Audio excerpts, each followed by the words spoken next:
Welcome back to the Sustainable Success. I'm your host, Dr. Lisa Gordon, and today we're going to be navigating importing regulations. Um, it's kind of like a little bit of a guide for smooth operations when it comes to importing and exporting in China, so to speak. So we are in our quarter, third quarter, and it's been up and down. Deals look like they're going to be on the table, then they come off the table, and like building a business is not for the faint-hearted. So I try to put out as much information as I can out there. So when it comes to importing from China, you're not just going in blindly. You can kind of get the insights, get the 411 before you're dropping and going into importing. Now, it's very easy if you're just ordering like one or two items. This is very easy. Yeah, but if you're ordering many items like you want from different suppliers, this can be a little bit tricky. Also, not also like that, but if big orders, the £1 million orders, £2 million orders, then there's other things that need to be done. It's not just as easy as placing an order and then that's it. There's many other pieces of paperwork that need to be done on top of that, right? So when you're importing goods from China, it just depends on the destination, right? And it can be very lucrative venture, but when it comes to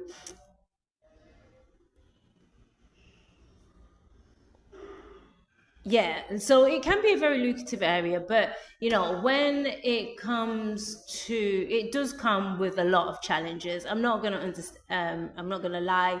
Trying to find the right suppliers, trying to find the right quality, knowing, because you don't know until the goods get there if these are even what you ordered. Yeah, so you're operating a lot on trust with people that you don't know. So there's a lot of things that you have to bear in mind.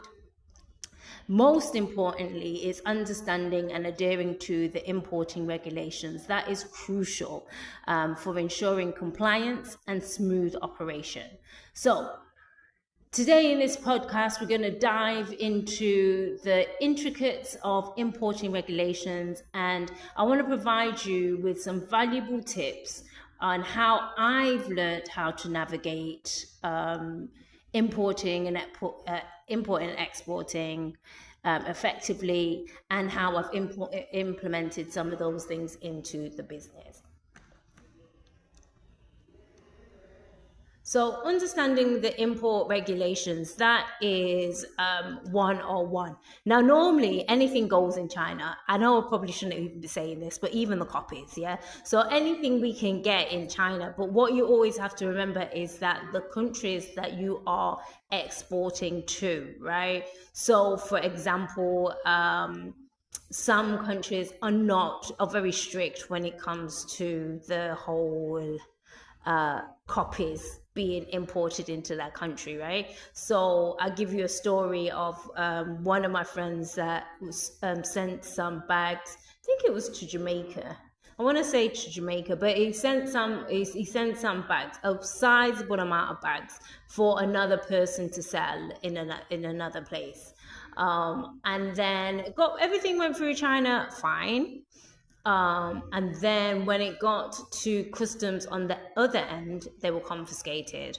So it wasn't like one or two bags. It was like a lot, yeah, because they was going to resell them in this other country. So for example, so that's what I'm saying, like making sure that the regulations for the company that you're importing to, knowing the custom duties, knowing the documentations that you need, what the product standards and safety requirements. Now, a lot of the time, in a lot of countries, there's not that many safety requirements. I think the toughest market that I've known so far is UK. That's probably one of the toughest markets to import and export from. Because they have so many things, and it's so finicky about what thing needs to be on there. I suppose most people are like that, but yeah, so it is a little bit like, sometimes, yeah. So not only understanding what you want to import from China. That's very easy. We can get anything here, right? But the problem you're going to have is the country that you're importing to. What regulations have they got in place? What are the trade agreements that they have with the countries? Those type of things. What are the import and that's going to also include custom duties, documentations, product standards, and safety requirements. A lot of countries, not so much, I think UK and probably USA are probably going to be the most tricky ones with that. But normally the safety standards are quite flexible, not flexible, but you know what I mean? Like it's not so difficult and so tight-necked to get things through. So let's give another example. I was talking to a pharmaceutical company and they have been importing malaria tablets. Now, these tablets are okay in one country, but in another country, if they try to import it, there'll be too many things they can't do. We're all humans, right? But just some countries won't have it and other countries won't. Now, would I say it's down to, oh, do they care about the health and safety of the people? No. I think it largely comes down to money and how they don't want other people infiltrating the market. So navigating custom duties, this is also known as tariffs, right? And basically they're taxes that are imposed on imported goods. So the rate of the custom duties varies, and that depends on the types of goods and the country involved in the trade. It's essential to do your research and understand the applicable tariff rates for your imported products to avoid unexpected costs and also delays. Now, one thing that I will say is with China, everything you can get, it's not so much cheap, but it's cost effective, yeah. But then you've got to, now they've implemented the VAT of 8%, so you've got to put that on. Sometimes there is like the sales tax that you have to put on as well, depending. So to export, once the goods leave the country, once you put on all these things, you've also got to make for allowances when they're going into your country or the country that you're importing to, right? Other costs that's going to be put on. So the bottom line isn't always the bottom line. And then if you use an agent, which I would strongly suggest that you use an agent, then you're going to have to pay their fees as well. So is it going to be cost effective?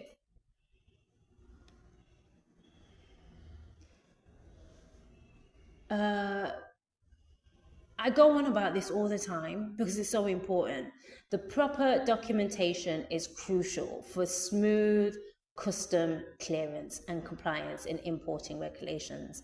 Now, some essential documents are included: the commercial invoice, packing list, bill of landing, and the certificate of origin. Now, you need to make sure that you have all those documentations, and I've learned firsthand that these documents need to be accurate. Any slight thing, it can cause a lot of delays. Even if it's just something that doesn't seem very big to you, it's very big to them, right? So making sure that it's in compliance with the it's in compliance with the requirements on both exporting and importing countries. So that's important. So when we're thinking of buying stuff from China, it's not just about buying the stuff, yeah? Once you bought the stuff, you need to have the right documentation. So you need to know the right tariffs codes, you need to know the right HS codes, you need to know the right documentations. You need to have the commercial invoice, you need to have the packing list, you have to have the bill of landing, certificate of origin. So you need to have all those things as well. Because once it gets to the importing country, or when we're exporting, it's going to the importing country, they're going to be looking at all these things, and that can cause delays. If what's on the container is not on, it doesn't match what's on the documentation, that can cause delays as well, and it also can cause a lot of extra money and stuff. So when you're navigating products and standards, and safety requirements, many countries are very stringent product standards and safety requirements in place to protect consumers and the environment. That is the quote unquote right answer. Yeah. So, but before you are importing goods, you need to ensure that you comply with the relevant standards and regulations of the destination country. So, as I said before, it doesn't matter, like in China, mostly everything goes. Yeah. I think that there's very little things that, I mean, apart from people and animals and stuff, right? But even animals, like dead animals, are okay. But like, just trying to like say to you, like, most things go when it comes here. There's not that much that there are restrictions on. But the importing countries, for example, if you're importing into a Muslim country, there might be some restrictions on that country that they won't like let the things in. So you need to be very mindful of, yes, we can get these things, but can we get them into the place where we want to get them into?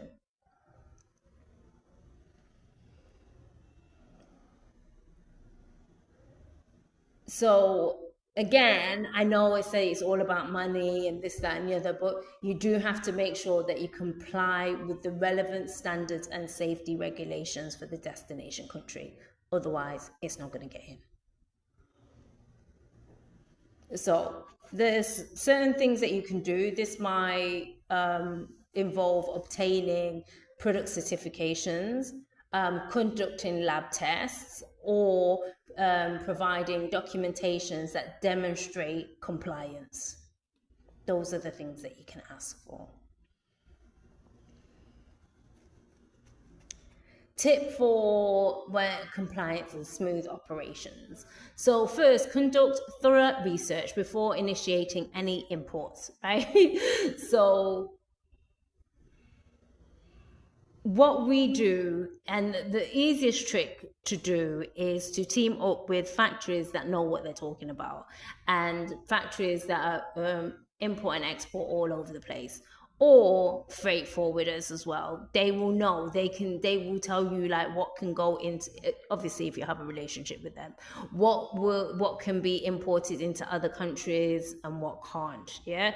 So even on the down, yeah, they can tell you what can go in, what is definitely not going to be able to go in, what can we, on the air of caution, import, and what it's definitely not going to go, it's not going to fly. Yeah.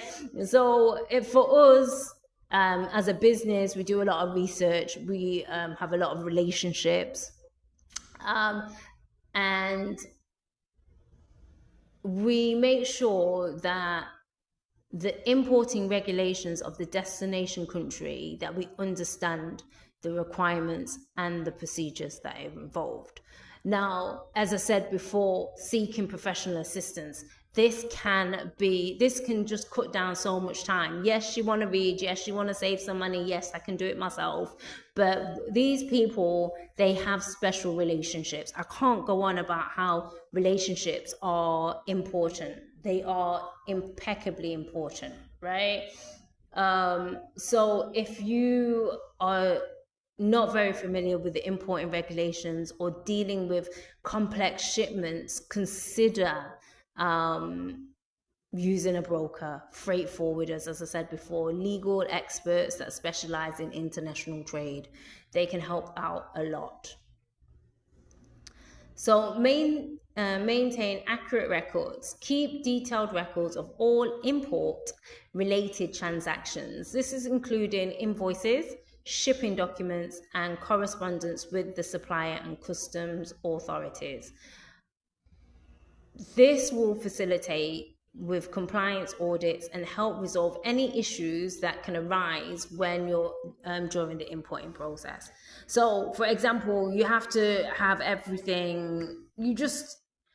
I'm trying to think of a story if I can think of a time, but you have to make sure that everything, all your I's are dotted, all the T's are ticked, if that is the saying anymore. But you have to make sure that is so important, super important. Because at any time somebody can pop up and ask you for things, and if you don't have things in order, then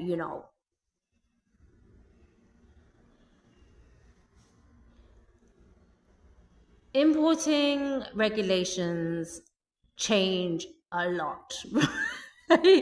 So it's super important to make sure you stay up to date on any developments or any revisions that might affect imports, right? You can obviously you can subscribe to us. We're on YouTube now. We're on anywhere where you can listen to your podcast. We're there, and we're always keeping you up to date with all the latest goings on in the import and export world, right? So you can attend trade fair seminars and consultants, and also experts to make sure that you stay ahead and informed.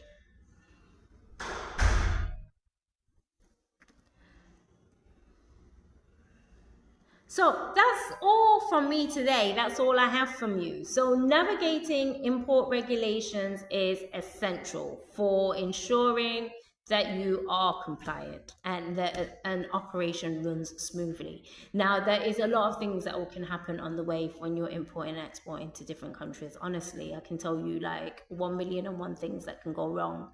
But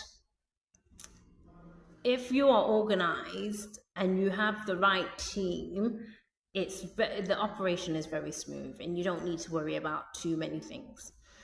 When you're importing goods from China to various different destinations, you need to understand the important regulations and implementing effective strategies for compliance. Importers can mitigate risks and avoid costly delays and optimize their importing process for success.